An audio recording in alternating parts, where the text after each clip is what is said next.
वीतरागता के महान साधक महातपस्वी युग प्रधान आचार्य श्री महाश्रवण जी को सभक्ति वंदना। मुनि मोक्ष कुमार जी, दीक्षार्थी भाई सुरेंद्र जी गोचर, उपस्थित श्रद्धालु श्रावक श्राविका समाज, भगवान महावीर का पावन संदेश है संयम खलु जीवन। संयम ही जीवन। संयम के लिए अनेक तरह की बातें सामने आती है। संयम भी ऐसे अनेक प्रकार से होता है। हम जो चर्चा कर रहे हैं साधुत्व से जुड़ा हुआ संयम है,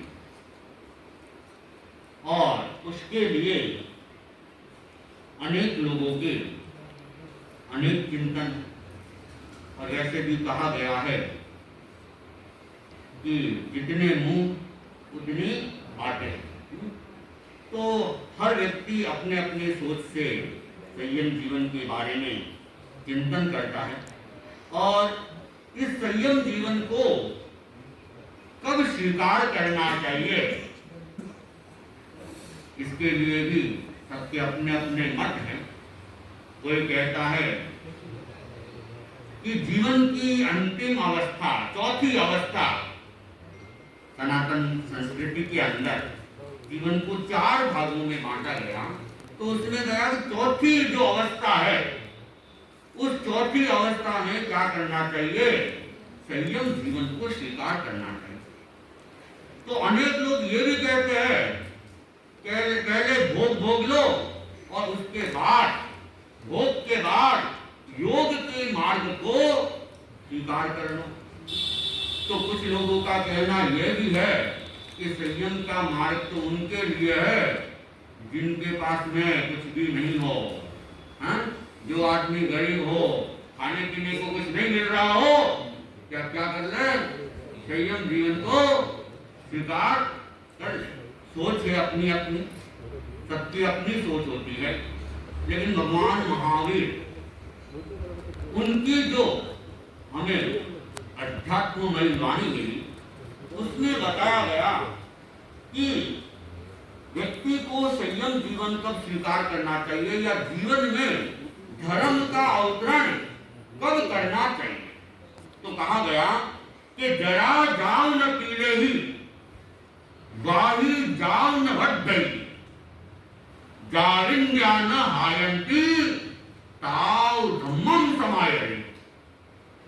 भगवान ने कोई समय निर्धारित नहीं किया, लेकिन ये कहते हैं कि जरा जाओ न पीले ही, कि जब तक इस शरीर के अंदर बुढ़ापा पीड़ित नहीं करने लग जाए, तब तक क्या करे?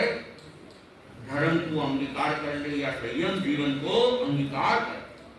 वही जान लग गई कि जब तक इस शरीर में व्याधि का, बीमारी का प्रवेश नहीं हो, तब तक आप धर्म को स्वीकार कर लो। और तीसरी बात कही गई कि जारिंद्यान हायंती, कि जब तक हमारी ये 5 इंद्रियां है, इनका क्षय नहीं हो जाए, तब तक क्या करे? धर्म को स्वीकार करे। क्योंकि अगर बुढ़ापा आ गया, बीमारी आ गई, या इंद्रियां कमजोर हो गई, फिर व्यक्ति चाह कर भी धर्म नहीं कर सकता। इंद्रियां कमजोर हो जाए, शरीर कमजोर हो जाए, शरीर में वीकनेस आ जाए, अनेक लोगों को कहते हैं सामायिक कर लो कि क्या करें महाराज, लंबा मैं बैठ नहीं सकता हूं। बैठने की भी समस्या हो जाती है, खड़े होने की भी समस्या हो जाती है। जब तक शरीर सक्षम होता है ना, तब तक तो आदमी घंटों घंटे खड़ा रह जाता है। ये मैं इस लड़के को देख रहा हूँ, कई देर से मैं भी चिंता कर रहा हूँ, ये खड़े खड़े ही वीडियो बना रहा है, 1 घंटा लगभग हो गया, बीच में थोड़ी देर के लिए बैठा होगा। लेकिन अभी क्या है, बच्चा है, छोटा है, तो सक्षम है। तो सक्षम आदमी तो घंटों घंटों भी खड़ा रह जाता है, तो ये भी खड़े खड़े बना रहा है। तो जैसे शरीर में जब तक सक्षमता है तब तक क्या है, हम धर्म के मार्ग को स्वीकार कर ले। सुरेंद्र जी कोचर अभी तो युवावस्था में है, बाल्यावस्था तो पूरी हो गई, वृद्धावस्था अभी दूर है, लेकिन युवावस्था में ही ये जागृत हो गए। और ये अपने आप में बहुत बड़ी बात है कि इस उम्र के अंदर और युवावस्था में जागृत होना तो अपने आप में विशेष बात है। और वर्तमान की जो चकाचौंध देख रहे हैं और जो वर्तमान की संस्कृति और सभ्यता देख रहे हैं और जो टेक्नोलॉजी देख रहे हैं, इस टेक्नोलॉजी के अंदर युवावस्था के अंदर कोई दीक्षा के लिए तैयार होता है तो अपने आप में बहुत ही महत्वपूर्ण बात होती है। और भगवान का भी यही संदेश है कि हम समय रहते सावचेत हो जाए, समय रहते सावधान हो जाए। और भगवान ने तो बार बार गौतम को माध्यम बना के प्राणी मात्र को यही प्रेरणा दी कि संयम गोयम मां कमाए। हे गौतम, समय मात्र का भी हम क्या करें, प्रमाद नहीं करें। तो हम इंतजार नहीं करें कि बुढ़ापा आएगा तब धर्म करेंगे। जो ये सोचता रहता है वह कभी भी धर्म को कर पाएगा, संदेह बना रहेगा, क्योंकि वह भविष्य के पीछे ही अपने जीवन को समर्पित कर लेता है। जो वर्तमान का उपयोग नहीं करता है वो भविष्य का भी उपयोग कर पाएगा, ये प्रश्न ही बना रहता है। कुछ गिरले ही व्यक्ति होते हैं कि फिर वो भविष्य की सोचने वाला, कल की सोचने वाला समय का उपयोग कर। शायर ने भी कहा है कि धर्म कर दुनिया में गाफिल, ये जिंदगी फिर कहाँ। धर्म कर दुनिया में गाफिल, ये जिंदगी फिर कहाँ। जिंदगी भी रही तो ये जवानी फिर कहाँ। जिंदगी भी रही तो ये जवानी फिर कहाँ।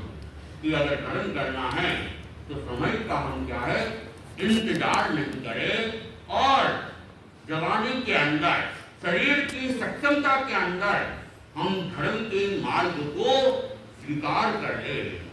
और धर्म किसको करना चाहिए, ऐसा नहीं कि जो गरीब व्यक्ति होते हैं उनको ही धर्म करना चाहिए। मनुष्य मात्र को और प्राणी मात्र को धर्म का अधिकार दिया गया है और हर व्यक्ति के लिए ये जरूरी है, और विशेष करके मनुष्य के लिए, क्योंकि इस मनुष्य जीवन को ही दुर्लभ बताया गया है। चाहे जैन आगम हो, चाहे जैन शास्त्र हो, चाहे अन्य धर्मों के शास्त्र हो, हर परंपरा के अंदर अगर किसी जीवन को दुर्लभ बताया गया है तो वो मात्र मनुष्य जीवन को ही दुर्लभ बताया गया। देव भाव को भी दुर्लभ नहीं बताया गया। देव भाव में हो सकता है मनुष्य से ज्यादा सुख सुविधाएं वहां हो, लेकिन उसे भी दुर्लभ नहीं बताया गया है। और यहाँ तक कि स्वयं देवता भी यही कामना करते हैं कि कब हम मनुष्य बने और अपनी आत्मा का कल्याण करें। तो ये संयम का मार्ग, ये दीक्षा का मार्ग अपने आप में कल्याण का मार्ग बताया गया है। और समय रहते जो व्यक्ति जागरूक हो जाता है वो अपने आप में एक है कि इस मनुष्य जीवन को सार्थक कर लेता है। तो भाई सुरेंद्र जो कि मूल निवासी परसुन से है और प्रवासी जोधपुर से, और इनके भी इस युवावस्था के अंदर दीक्षा की भावना जागृत हो गई और वे दीक्षा के लिए तत्पर होकर गुरु सन्निधि में पहुंच गए। आचार्य श्री महाश्रवण जी उन्होंने महान कृपा की और उन्हें संयम जीवन की अनुज्ञा प्रदान कर दी। हालांकि ये मुख्य मुनि के संसार पक्षीय परिवार से जुड़े हुए नातीले भी है और उनकी विशेष प्रेरणा भी उनको प्राप्त हुई और उनकी प्रेरणा ने उनकी दिशा और इनकी दशा दोनों को ही बदल दिया। नहीं तो पता नहीं कौन सी दिशा होती, कौन सी दशा होती। और तेरापन धर्म संघ में दीक्षित होना भी अपने आप में सामान्य बात नहीं है। यहाँ तो एक गुरु का अनुशासन है, और जो गुरु के अनुशासन में रहता है, गुरु की आज्ञा में रहता है, गुरु के प्रति समर्पण रहता है और गुरु दृष्टि की आराधना करता है, वह व्यक्ति अपने आप में संयम के क्षेत्र में आगे बढ़ता है और जीवन का व्यवस्थित विकास भी कर लेता है। तो मैं भाई सुरेंद्र कोचर से, शिक्षार्थी भाई सुरेंद्र जी कोचर से यही कहूंगा कि हम भगवान की वाणी को हमेशा याद रहे। आणाय मानदम धम्मम, आज्ञा ही मेरा धर्म है। हम गुरु आज्ञा में चलते रहे और गुरु दृष्टि को पहचानते रहे और हमेशा ये ध्यान रखे कि गुरुदेव हमारे से क्या चाहते हैं। इस बात का हमेशा हम ध्यान रख के आगे बढ़ेंगे तो गुरु कृपा को प्राप्त करेंगे। और जो व्यक्ति गुरु कृपा को प्राप्त कर लेता है वह संयम जीवन में अपना सर्वस्व प्राप्त कर सकता है। और जो गुरु दृष्टि की आराधना नहीं करता है वह व्यक्ति सब कुछ प्राप्त करके कुछ भी प्राप्त नहीं करता है। इसलिए यहाँ तो हमें एक ही बात का ध्यान रखें, गुरु दृष्टि क्या है, गुरु इंगित क्या है, और जो गुरु की दृष्टि है वही मेरी दृष्टि है। कि मेरा कोई चिंतन नहीं है, मेरा कोई विचार नहीं है। अगर ये हम एक जीवन में लक्ष्य बना देंगे, हमेशा निश्चिंतता का जीवन जी सकेंगे। हम अपनी कामनाओं को छोड़ दें, अपनी इच्छाओं को छोड़ दें। जो व्यक्ति इच्छाओं को छोड़ देता है वही व्यक्ति जीवन में सुखी हो सकता है, चाहे वो संयम का मार्ग हो, चाहे वो गृहस्थ का मार्ग। इच्छा ही दुख का कारण है। तो हम इच्छाओं से मुक्त हो, हम अपनी इच्छा को छोड़े और गुरु इच्छा को ही सब कुछ बना दे।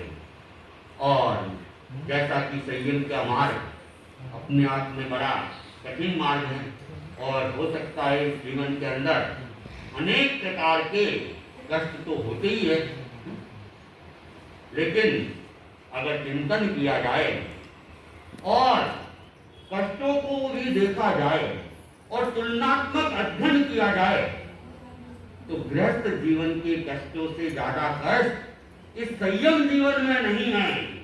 और यहाँ तो कहते हैं कि 22 प्रकार के परिसर बताए गए, 22 प्रकार के परिसर, लेकिन गृहस्थ जीवन में 2200 भी ज्यादा परिसर हो सकते हैं, लेकिन आदमी क्या है वो परिसर उनको दिखते नहीं और उस पर कभी ध्यान भी नहीं जाता है। अनेक तरह की चाल बताई गई है और उसमें एक चाल कहते हैं भेड़ चाल होती है। भेड़ चाल, भेड़ चाल में क्या होता है कि जो चल रहे हैं आगे भेड़, उसके पीछे चलते रहो, अपना कोई चिंतन नहीं होता भेड़ों का। जो अगली भेड़ जैसे चल रही है उसके पीछे पीछे चलना, वो चाहे कुएं में गिर जाएगी तो कहते हैं वो पीछे वाले भी आते आते वो सब कुएं के अंदर। ये भेड़ चाल का एक लक्षण होता है, क्योंकि उनमें अपना विवेक नहीं होता है, अपना चिंतन नहीं होता है। तो प्राय देखा जाता है अधिकतम लोग, सारे तो नहीं कहेंगे, कई अपने विवेक से चिंतन भी करते हैं, लेकिन बहुत कम व्यक्ति ऐसे होते हैं जो चाल को बदलते हैं। अनुस्रोतगामी नहीं, भगवान कहते हैं प्रतिस्रोतगामी बने। प्रतिस्रोतगामी, अनुस्रोतगामी तो सभी होते हैं, लेकिन प्रतिस्रोतगामी होना अपने आप में विरल बात है। और हम देखते हैं हमारे धर्म संघ के आदि गुरु आद्याचार्य आचार्य भिक्षु, वे प्रतिस्रोतगामी थे। उन्होंने बहुत चिंतन के बाद में और बहुत सारे मत मतांतरों को देखने के बाद में आचार्य रघुनाथ जी के पास में दीक्षा ली। और दीक्षा के बाद उनको कुछ लगा, कुछ श्रावकों ने जागृत कर दिया कि आगम क्या कह रहा है, वर्तमान साधवाचार्य क्या कह रहा है। और उनको लगा कि वास्तव में श्रावक समाज ये आंख खोल रहे हैं और हमें सोचना चाहिए। आगमों का गंभीरता से अध्ययन किया और जो अनुस्रोती थे वे प्रतिश्रोती हो गए और उस प्रतिस्रोत के रास्ते को अपनाने में उनको बहुत सारे कष्टों को झेलना पड़ा, लेकिन घबराए नहीं।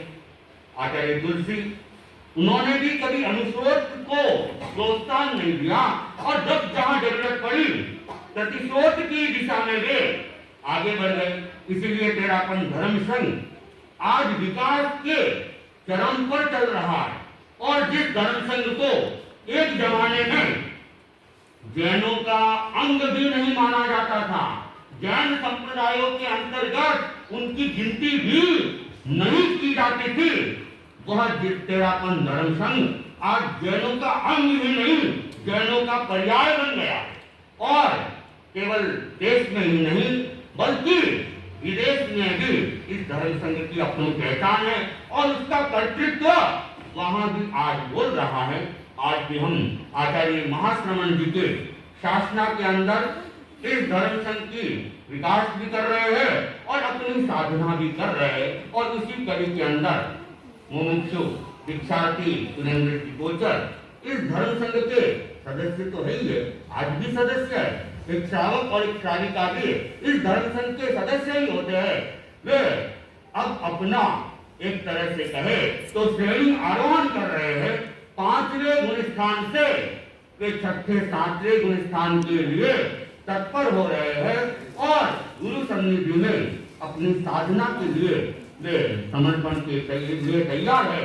तो इनके प्रति मेरी आध्यात्मिक मंगल कामना और जिस लक्ष्य के साथ हम दीक्षा ले रहे हैं, लक्ष्य सदा हमारे सामने बना रहे और हम लक्ष्य से भटके नहीं, ये हमारा हमेशा चिंतन बना रहे, अनुपेक्षा चलती रहे और लक्ष्य की दिशा में कैसे हम आगे से आगे बढ़ते हुए मुक्ति श्री की दिशा में और नजदीक चले जाए। इन्हीं मंगल भावनाओं के साथ एक दो मुक्तक के साथ मैं अपनी बात को दीक्षार्थी मंगल भावना की बात को परिसंपन्न कर रहा हूँ। फिर आज एक दूसरा कार्यक्रम भी है तो 1-2 मिनट में उसके लिए अपना चिंतन रखूंगा। संयम के पथ पर चलने का तुमने जो भाव संजोया है, संयम के पथ पर चलने का तुमने जो भाव संजोया है, जीवन निर्माण का सही अर्थ में बीज बोया है, जीवन निर्माण का सही अर्थ में बीज बोया है। लाख लाख धन्यवाद तुम्हारे साधनामय जीवन जीने के निर्णय को, लाख लाख धन्यवाद तुम्हारे साधनामय जीवन जीने के निर्णय को। संयम नवनीत पाने के लिए अपने आप को बिलोया है, संयम नवनीत पाने के लिए अपने आप को बिलोया है। अर्पण कर रहे हो जीवन संयम साधना के लिए, अर्पण कर रहे हो जीवन संयम साधना के लिए और हमारी भी शुभकामना तुम्हारी इस आराधना के लिए, हमारी भी शुभकामना तुम्हारी इस आराधना के लिए है। गर्व है कोचर परिवार को इस नौनिहाल को पाकर, गर्व है कोचर परिवार को इस नौनिहाल को पाकर समर्पण को तैयार है धर्म शासना के लिए, समर्पण को तैयार है धर्म शासना के लिए। तो दीक्षार्थी भाई के प्रति आध्यात्मिक मंगल कामना, साथ साथ इनका पारिवारिक जन, इनके बड़े भाई तो सामने बैठे ही है और इनके मम्मी पापा भी कराने साथ में है या नहीं है, पापा जी आए, हाँ इनके पिताजी भी है और भी पारिवारिक जन यहाँ उपस्थित है। साथ साथ में पचपदरा में भी सुरेंद्र जी के पारिवारिक जन है, उनकी बुआ भगवती देवी नाम बार बार बताया जा रहा था, भगवती बुआ सुरेंद्र जी की और ये आनंदी चोपड़ा ये परिवार और इन्हीं के कारण से आज दीक्षार्थी भाई का यहाँ मंगल भावना समारोह समायोजित हो गया और आनंद जी के परिवार में भी अनेक सदस्य है। हालांकि देवांश के ऊपर तो सुरेंद्र जी की दृष्टि चली गई है, और भी इनके परिवार में अनेक मेंबर हैं। कुछ शायद भावनाएं भी उतार चढ़ाव में चल रही है, तो वे अपनी भावनाओं को मजबूती दे और इस धर्म शासन में अपना समर्पण करने का प्रयास करें। उनके प्रति भी मेरी आध्यात्मिक मंगल कामना और पारिवारिक जनों ने जो एक साहस का परिचय दिया अपने लाडले को दीक्षा की आज्ञा देना ये भी कोई सरल काम नहीं होता है। तो उन्होंने जो ये साहस का परिचय दिया, उनके प्रति भी आध्यात्मिक मंगल कामना। ओम अर्हम। अब तेरा आगे थोड़ा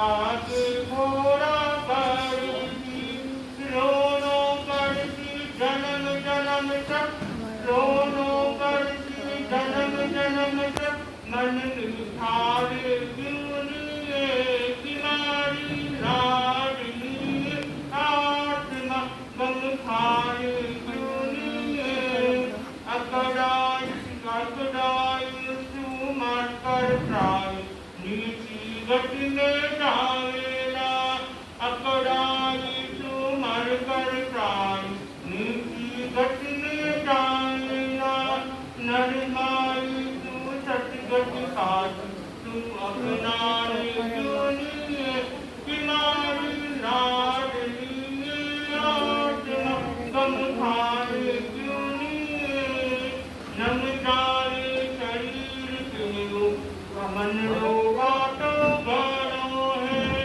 नम जाए शरीर क्यों मन रोगा तो बड़ो है सारे बागरे जान तो तुल जाने क्यों किनारी लाडली आत्मा गम खाए क्यों दिखाती अकड़ाई ने छोड़ तो नम जाने क्यों किनारी लाडली आत्मा गम खाए क्यों छोड़ा ममता को बंधन तोड़ा सदा सुखकारी रे महामंत्र नमकार सदा सुखकारी रे महामंत्र नमकार। जैसे कि आप सब जानते हो हमारे मुमुक्षु भाई उपस्थित है और इनकी दीक्षा सूरत में प्रभावित हुई। ऐसा कहा जाता है कि बेटी ससुराल जाती है तो फिर भी उम्मीद की जाती है कि वो वापस 6 महीने में 1 साल में वापस घर आए। और जब कोई भाई या बहन धर्म संघ में आगे बढ़ना चाहता है तो मन से रहते ही माँ बाप का परिवार का डर रहता है ये घर छोड़ के जाएगा वापस कभी करना आएगा। लेकिन आजकल तो बेटियाँ ससुराल कम रहती है, पीएम में ज़्यादा रहती है। लेकिन आजकल जो भी संसार छोड़ के दीक्षा के पथ पे चलता है उसका तो पक्का हो जाता है कि वापस अब कभी घर नहीं आएगा। धन्य वो माँ बाप होते हैं जो ऐसे पुत्र को जन्म देते हैं और जब वो दीक्षा की भावना सामने रखता है उसको आज्ञा देने में हिचकिचाहट नहीं करते। धन्य वो माँ बाप परिवार होता है, उनके भाई बहन होते हैं। जब कोई बेटा बोलता है मेरे को दीक्षा लेना है तब अपने दिल से पत्थर रख के उनको आज्ञा दी जाती है। और मेरा अपन धर्म संघ में दीक्षा लेना बहुत बड़ी बात होती है। यहाँ पे एक आचार्य की आज्ञा में आचार्य की आज्ञा से करना, विहार चतुर्मास आचार्य की आज्ञा से करना धन्य वो दिन होता है जब किसी को दीक्षा आती। आज मुमुक्षु भाई सुरेंद्र जी हमारे सामने विराजे हुए हैं।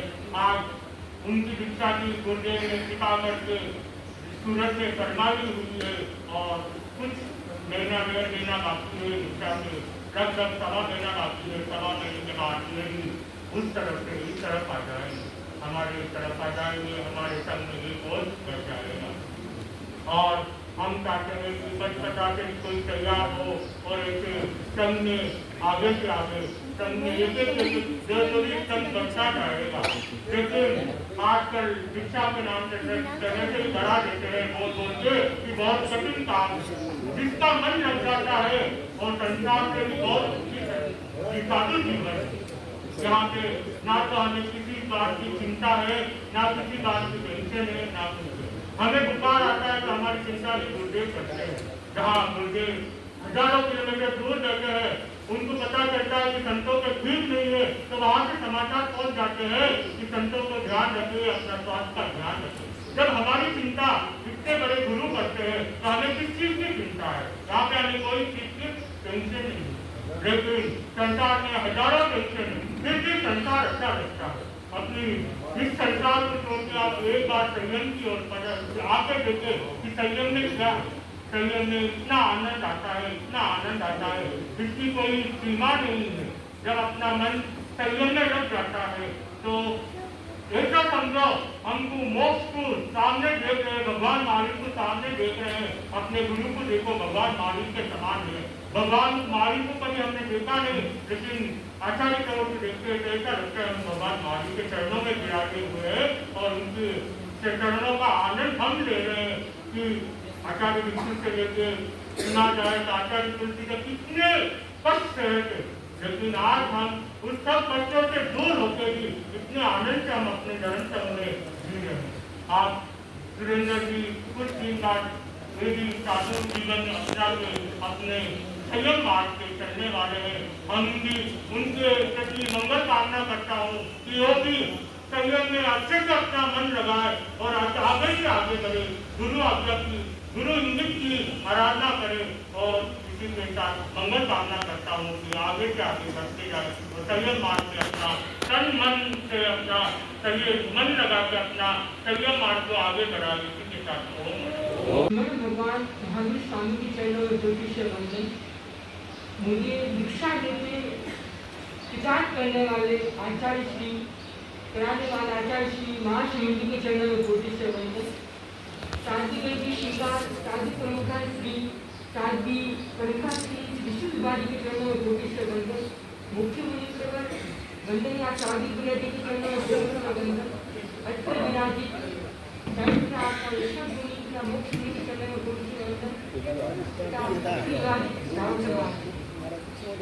आप सभी ने मेरे प्रति बहुत सारी मंगल कामनाएं की और मुझे भक्त जीवन में कैसा रहना चाहिए, कैसे अपने गुरु के प्रति समर्पण रखना चाहिए, कैसे जागरूकता रखनी चाहिए, आपने अच्छी बातें बताई, तथा सुनकर अच्छा लगा। मैं भी आपके जीवन के प्रति ऐसी मंगल कामना करना चाहता हूँ। मैं भी चाहता हूँ कि आप भी ध्यान को समझें, त्रावण दर्शन को समझें, ज्ञान दर्शन को समझें, तथा अपनी शक्ति हो उसके अनुसार क्या ध्यान करें। जैसे कि राहुल जी ने पूछा कि आपको दीक्षा की भावना कैसा है, तो उसके लिए मैं बताना चाहता हूँ कि मैं अपने साथियों के पास प्रवचन सुनने जाता था, रात्रि धर्म चर्चा में जाता था, तो वो भगवान महावीर की वाणी को इस प्रकार समझाते थे, इतने अच्छी कहानियां बताते थे कि साधु जीवन में कितना आनंद है, उसको मतलब कि कहानी सुनते भी मतलब बहुत अच्छा आनंद महसूस होता था। तथा संसार में रहते थे, पारिवारिक बड़े उत्कर्षों को देखते थे, कॉलेज में जाते थे, वहाँ पर ऐसे माहौल को देखते थे, और जब साधु साथियों के पास जाते, प्रवचन में जाते, रात्रि धर्म चर्चा में जाते, तो एक अलग ही प्रकार का माहौल मिलता, अलग आनंद मिलता। ऐसा लगता कि जैसे संसारिक जीवन एक प्रकार का खोखला जीवन है। मनुष्य संसार में रहकर अपने जीवन को जीता है, लेकिन अंततः एक कमी को महसूस करता है कि हमने अपना मनुष्य जीवन में ज्यादा कुछ अर्जित नहीं किया। जबकि एक साधु जब अपना जीवन जीता है और फिर जागरूकता के साथ जीता है, तो वह ऐसा अनुभव करता है कि जैसे कि नहीं, पूरा जीवन एकदम आनंद से जीता, एकदम शांति से, और उसको लगता है कि मैं मोक्ष तक आगे बढ़ा हूँ। जबकि एक संसारी जीव जब संसार में संसार के प्रसंग निभाता है, शादी विवाह करता है, तो उसके भीतर की शांति प्राप्त नहीं होती। ठीक है, बाहर से भली वो कुछ चौकन खा ले, कुछ वेशी में बैठ जा, आराम से जिंदगी जी ले, लेकिन इससे बैठे लोग तो भीतर की शांति से संभवतः कितनी प्राप्त होती होगी वो जानता है। लेकिन साधु जीवन जीता ऐसा पवित्र जीवन कोई नहीं है। इसलिए मेरे मन में दीक्षा लेने की भावना मौजूद बनी, और मेरे घर के आसपास पहले तेरापन की संत भावना भी कम होता था, कृष्णान हुआ संत भावना था, तो पहले वहाँ जाने का मन भी हो गया था। लेकिन हमारे पारिवारिक समाज तेरापंथी थे, तो पापा ने तेरा मेरी बुआ भगवती बुआ ने भी साफ कह दिया था कि दीक्षा लेना तो तेरा कुछ सामान में लेना है, वरना और कहीं आगे नहीं है। मेरे कमरे चाचा उन्होंने भी मेरे को प्रेरणा दी नहीं, तेरा कुछ सामान जब गुरुदेव कृपा करके जोधपुर पधारे तो मैंने गुरुदेव को देखा, उनके पवित्र आभा मंदिर को देखा तथा जब वो गुरुदेव हाथों से आशीर्वाद देते तो इस जग का हमारा सारा सुख हमें मिल जाता था। और गुरुदेव के संयम की जागरूकता आने का और तेरा दर्शन को समझा, संयुक्त को जाना, दया दान क्या होती है, विशुद्ध दान इसको समझा। तब मैं आचार्य भिक्षु के प्रति समाज समर्पित हो गया तथा बस दीक्षा लेनी है, तेरा मन में लेनी है, इसका मैंने निश्चय किया तथा गुरुदेव ने बड़ी महत्व कृपा करके मेरी दीक्षा फरमा दी है 19 जुलाई को। तो मैं एकदम आनंद हूँ, परम आनंद हूँ कि मैं कब अपने गुरुदेव के शरण में जाऊँगा, बस इसकी इच्छा करता हूँ कब मेरा ये महीना टाइम में जल्दी निकल जाए और गुरुदेव के चरणों में सदा अपना समर्पित होता हूँ, बस इसकी मैं इच्छा करता हूँ तथा मैं आप श्रावक समाज को भी बच्चों को भी प्रेरणा देना चाहता हूँ कि आपकी बोला कि कई लोगों ने बोला कि कुछ कष्ट है, साधु जीवन में बहुत कष्ट है, लेकिन संसार में भी कम कष्ट दिखाई नहीं देते हैं। मतलब कि व्यापार जब आप लोगों को पूछता हूँ कम कष्ट है क्या आपके जीवन में, पारिवारिक की हो जाती के साथ सास सास ऐसा बोल दिया, सास ने ननद ने ऐसा बोल दिया, और व्यापार करने जाओ तो भी व्यापार की चिंता रहती है कि आज जितना कम हो गया, जितना ज़्यादा हो गया, कैसे और कैसे ज़्यादा है। तो वैसे भी संसार में भी बहुत माथापड़ी रहती है, मतलब शांति से सोना भी क्या होता है, कितना मिलता होगा, जबकि शांति जीवन में बड़ा ही आनंद है। तो मैं प्रेरणा देना चाहता हूँ कोई वैरागी बनाए मछोदरा से भी बूढ़े हम हमेशा फरमाते हैं कि नहीं मुमुक्षु त्याग करो, साधु साधु को बोलते हैं कि बस मुमुक्षु त्याग करो। जैसे कि भगवती बुआ के कानती के लिए लड़का है देवांश, वो भी अच्छे से धर्म में रमे और वक्त आगे बढ़े, इसकी भावना करता हूँ मैं भी। आप भी मतलब कि ज्ञान दर्शन को समझे और हमेशा गुरुदेव के प्रवचन आते हैं यूट्यूब में, वो भी देखे। गुरुदेव का प्रवचन बहुत ही शानदार होते हैं, कई कार्यक्रम के भी प्रवचन सुने, जब अपने गाँव में पधारे तो सेवा का लाभ ले, स्वाध्याय करते रहे। स्वाध्याय हमारे चिंतन को बड़ा निश्चित करता है, हमको सोचने की दृष्टि देता है। तो इंसान की दृष्टि सही होती है तो फिर अपनापन हो जाते हैं। तो अपनी स्वाध्याय आदि करके ध्यान का प्रयोग करते हैं, कभी इसमें कुछ शांति मिलती है तो आप स्वाध्याय ध्यान के द्वारा मोक्ष के आगे बढ़ेगा। खुद के प्रति मंगल कामना करें, आप सबने मेरे प्रति तो मंगल कामना की ही है कि आप भावी जीवन में अच्छे सहयोग माने, गुरु की दृष्टि का रास्ता करें। मैं भी आप लोगों के प्रति मंगल कामना करना चाहता हूँ कि आप भी स्वाध्याय ध्यान के द्वारा अपने गुरु मित्र के द्वारा मोक्ष मार्ग की तरफ आगे बढ़े तथा अपने जीवन को भी सार्थक बनाए। मेरे भाई ने भी बहुत अच्छी बातें बोली कि अब मैंने भी उनको प्रेरणा दी, मेरे भाई को भी और भी बाकी सब समाज को प्रेरणा देना चाहता हूँ कि आप भी अपने आध्यात्मिक जीवन को जगाएं। भौतिक जीवन ठीक आवश्यक होता है, लेकिन आध्यात्मिक जीवन कुछ समय निकाले, गुरुदेव का प्रवचन सुने, आदि कार्य के द्वारा अपने आत्मा को भ्रमित करे तथा मोक्ष मार्ग की ओर बढ़ते रहे। इन्हीं भाव के साथ ओम।